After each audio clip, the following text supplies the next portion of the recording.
Hello, and welcome back to the Spiritual Gangster Podcast. I'm your host, Amanda Pieraldi, and today, for our Guest Spotlight Wednesday, we have Seth Payne, founder of Armor to Alignment. Seth helps people recognize the protective armor they've built throughout life and guides them towards a more aligned, authentic, and empowered way of living. In this conversation, we're exploring healing, self-discovery, emotional resilience, and what it truly means to live in alignment with who you are beneath the layers of protection you've developed along the way. Welcome, Seth Payne, to the show. Hello, how are you?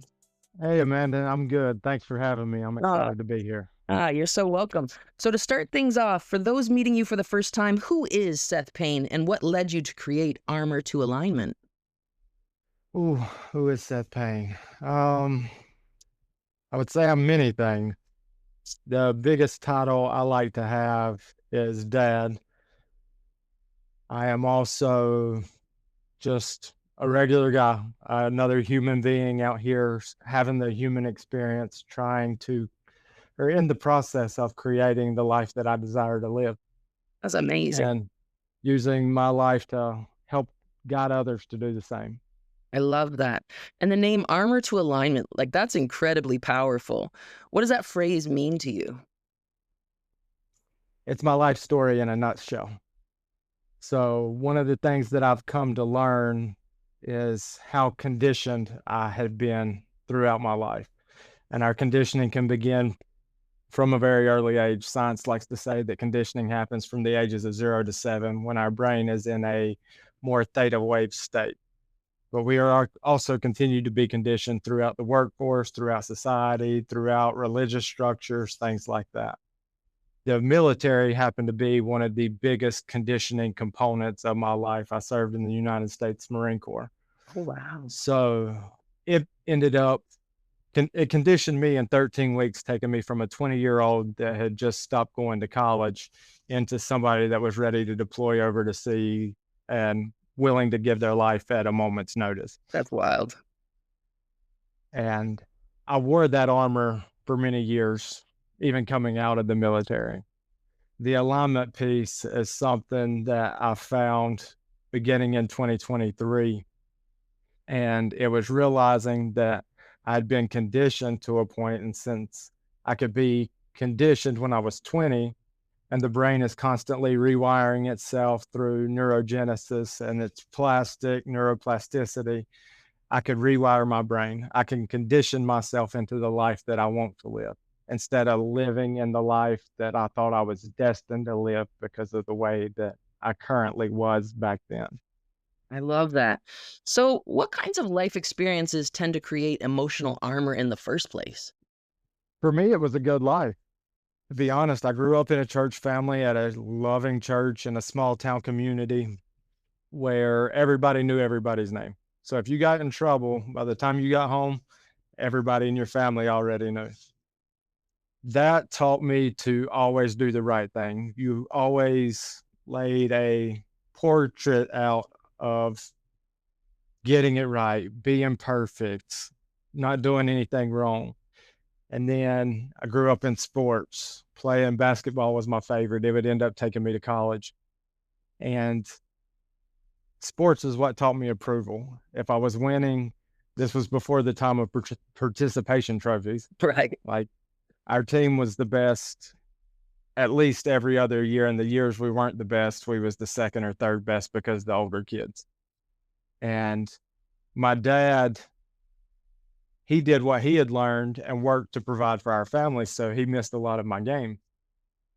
But I thought if I played well enough, then I would get more approval.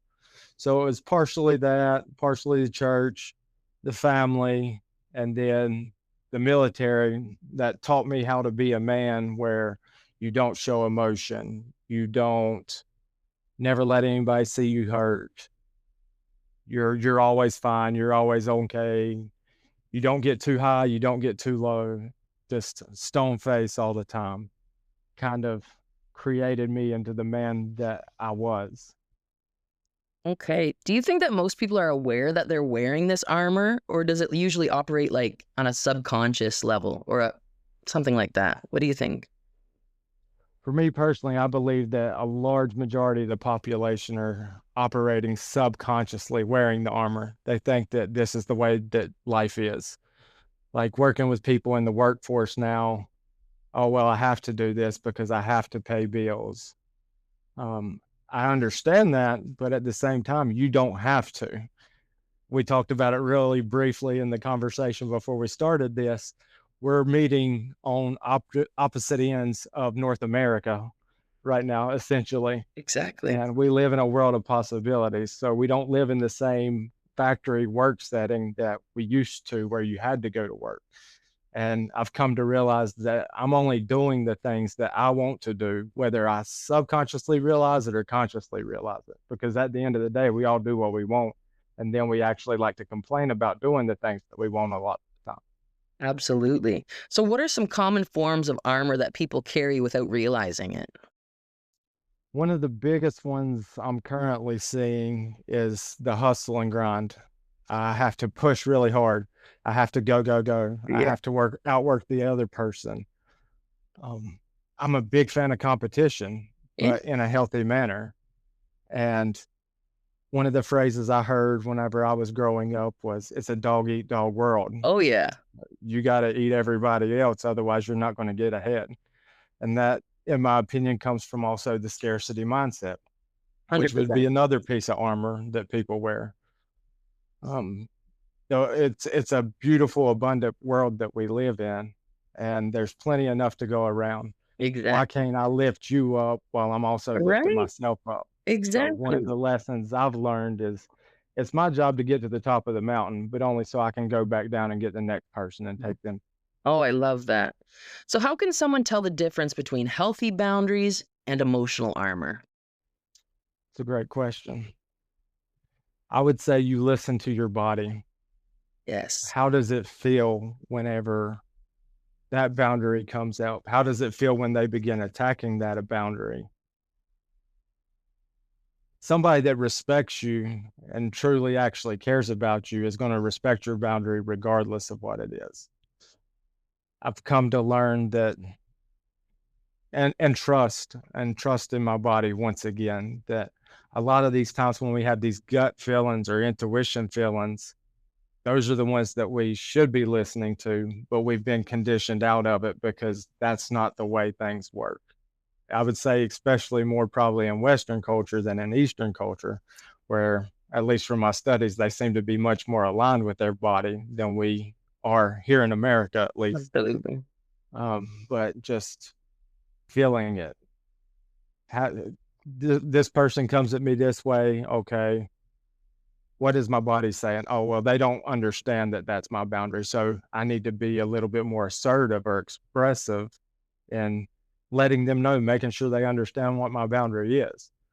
Otherwise, it's just, no, you just hit a hard boundary and we'll put another boundary in front of that one because ultimately I have to protect myself, but also allow myself to remain open so I don't shut down completely. Right. Are there specific fears that tend to keep people stuck in survival mode? Fear is the key word for sure. At least it was for me, because at the end of the day, part of my armor, or it wasn't part of my armor, but I've seen it in a lot of men that I've worked with. Their armor is anger, Yeah. or it can be expressed as anger. And one of the things that I've come to learn with myself was that I was super fearful.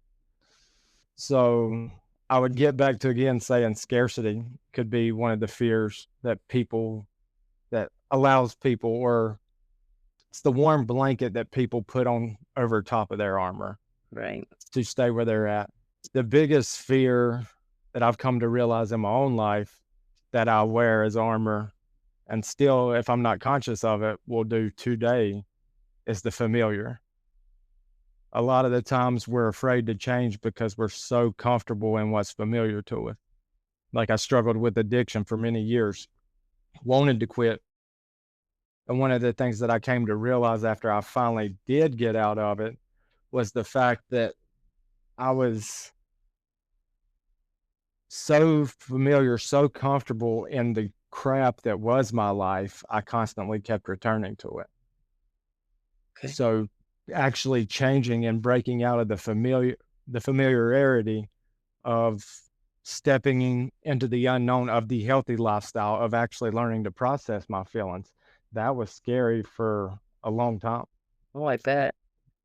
So, what does the process of moving from armor into alignment actually look like? The first key is awareness. Yes. You can't fix anything that you're not aware of. I was having a conversation with a friend over the weekend, and we were speaking about somebody close to them and how they like to be in control, which is another piece of armor that I believe a lot of us wear. We do not like to relinquish control.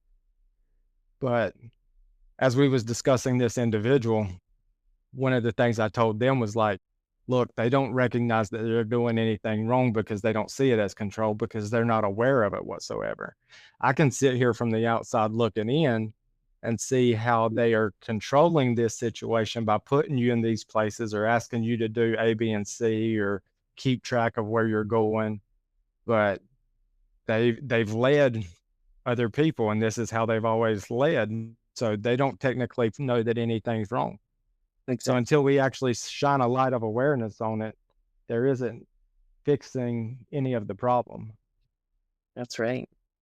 So, is healing more about becoming someone new or remembering who we've always been? What do you think? I love that question. For me, it's about who we've always been. So it took me almost a year to realize it, but like I would tell you in the past that I'm a perfectionist. I hear other people talk about being a perfectionist. And we say then that we can't ever be perfect.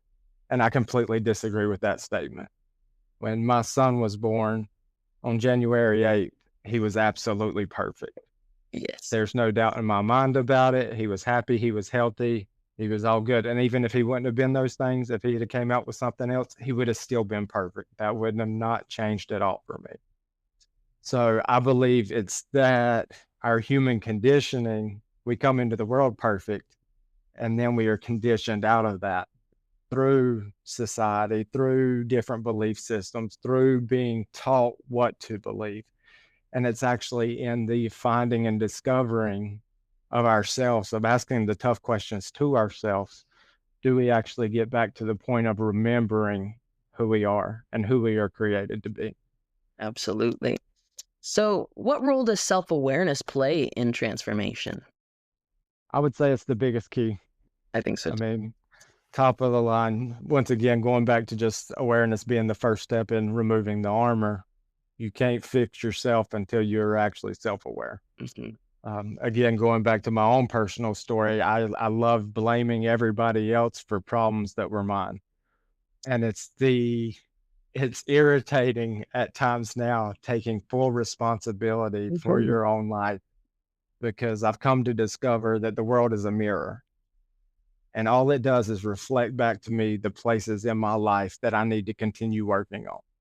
So if I have a conversation with you and you're saying something to rub me the wrong way, what is that calling out in me? Because it's Exactly. not you, it's me.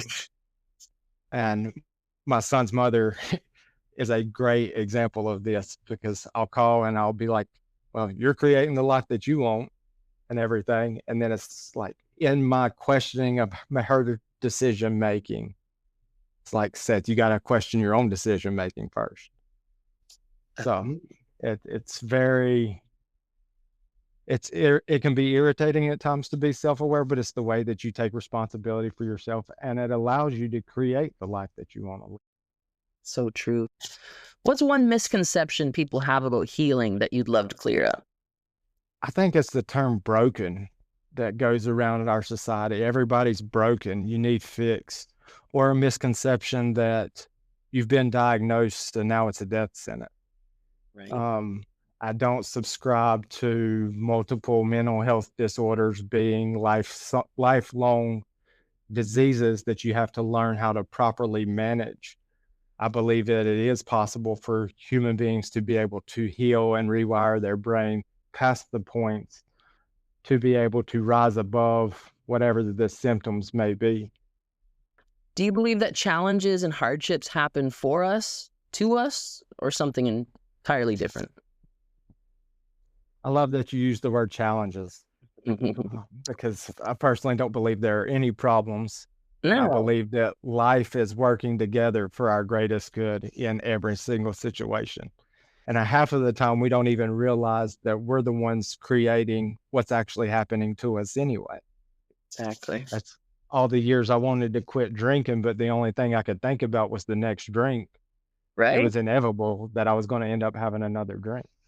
That's so true. So, how has your understanding of purpose evolved through your own healing journey? It's became much more simplistic for me. I used to hate the question, "What's your purpose?" Because I felt like it had to be this grandiose thing. I had to be able to change the world, um, feed kids in Africa, do A, B, and C. And as part of my transformation, whenever I was getting my mind right, it finally came to me like, it doesn't have to be that big. Just one day at a time, smile at somebody. That could Yeah. be my purpose for today. Having a conversation where I truly listen and am present with an individual. It's one of the biggest things and one of the best qualities I believe I have about myself is actually being able to be present, to sit and listen with people. And in turn, honestly, it makes me feel better than what I think it makes them feel whenever I do that. Right. It truly That could is, be my purpose. yeah. So by you being present, it truly is a gift to that person. Yeah, it really is. So, what does living in alignment actually feel like on a day-to-day basis? For me, it's peace. I've had multiple conversations over the past couple weeks with individuals. So my son's 1,000 miles away from me, Okay. and they've been like, "That's so hard. That's got to be so difficult." And it's not. Like, I understand where I'm at. I understand where my son's at. Look, it doesn't look like the conditioning way that a man's supposed to be with his son, but I can promise you this, that whenever I FaceTime with him, I'm present. I'm there. When I do go home and visit my son, I'm present. I'm there. He doesn't have a dad that's there with him every single day that's not there at all. And it's being able to be in situations like that, being able to understand that I'm making the decisions that I'm making, that I'm living my life right now in a way that's creating a better life, not only for me, but for my son and for his mother and for those that I actually do care about. Mhm. So it's just the alignment brings me peace because I know exactly where I am and what I'm doing. So then how do you stay aligned, like when life gets messy or overwhelming? This is where I kind of want to make a jab or a joke towards pills or something like that, but it is a problem because too many people use it. Because like the simplest things I do, walk outside. Like before this conversation, I jumped outside, got in the sun for a second. Yeah, touch some Um, grass. Oh, thank you. exactly, like literally grounding, step in some barefoot grass. Yeah. But for me, it's my daily routine. Every morning I get up, I work out, spend time in silence. I meditate for 30 minutes to an hour, do my daily Bible reading. I take between 4 and 8 a.m. to spend with myself so that therefore I can prepare myself for whatever may come throughout the day. And by the time I walk in the office, I'm good. You're good to go. You aligned. That's Mhm. so good. So if someone listening realizes that they're operating from survival mode right now, what's the first step that they can take today? I would say find gratitude. Yeah. First off, great on you for recognizing that you're in survival mode. But then the next thing you do, find the things that you're grateful for. Because that's another cool piece about the brain. You find something to be grateful for, it can't operate the other way. The chain reaction. You're just going to look for more good things. Mhm. And if you can begin your day starting with gratitude, to your point that you just said, it's just gonna start snowballing as the day goes on. Absolutely. So what signs indicate that someone's moving closer to alignment? I would say becoming less reactive is one, or it could be just having the conscious thought about something that you know that you've been doing unconsciously. Hmm. See if I can find an example. Oh, so currently for me, I'm trying to learn to love people for who they are today. And this is people close to me, not strangers. So my brain has a history of my best friend who I see every morning on my way to work, or people that I work with every day. If they walk into my office to have a conversation, am I going to think about the conversation we had last week, or am I going to see who they are today? So currently where I'm at trying to work on that is love them for who they are today. Delete the history of the past and love them for who they are today, because otherwise we see people through the lens that we created of them from the beginning. So as I'm growing in that, just the recognition of that, okay, he walked in my office today. I didn't immediately go back to thoughts of he's going to sit in my office and talk for 45 minutes. I shut my computer down. I sat there and I listened, and I didn't have that thought at all. So just the recognition of that can be a step that's showing I'm growing toward alignment, or towards whatever goal I've set on my path of alignment. Okay. And what's the most powerful transformation that you've witnessed in your work? It would be a single mom I've worked with. She came to me. She was coming out of divorce, had lost her father, and her father was her best friend, and then had also been on Lexapro, anti-anxiety medication for 7 years. And she now is a great mother. She knows that she's a great mother, which is one of the coolest things to hear her say herself. She dealt with a month into coming off of her Lexapro. She's also a nurse, so she did this the right way and everything like that. And I'm not a doctor, so I will not tell you to do any of these things. But as she was coming off of it, it was the anniversary of the suicide of her brother's death, and then the anniversary of her father dying. Oof. And she didn't go back to the anxiety medication then, which was, I was super proud of her for being able to do that. Huge milestone. Because I think a lot of people would have reached back just for the comfort of it. Absolutely. And she went through that. So that would be one of the biggest transformations I've seen. Just not only will she tell you that she now lives her life at peace, but she'll tell you she lives her life at peace. Her mother will tell you that she has her daughter back. To hear her and the way that she's supporting her kids now, and she's present with them and creating an environment of peace for them to actually grow up in, to create the lives that they want outside the constructors and confines of what society tells her she should be doing as a mother. It's pretty powerful. Well, that is super powerful. So if listeners remember only one thing from today's conversation, what would you want it to be? You're not broken. You've been wired. And you may have been wired for pain, but the coolest thing about that wiring is that it can be changed. All it takes is a little bit of awareness to begin. And I don't believe that there's anything that you cannot do once you actually make a decision to do it. Absolutely. So where can listeners connect with you and learn more about your work? So I'm on Instagram, Armor to Alignment. Can go to my website, armortoalignment.com.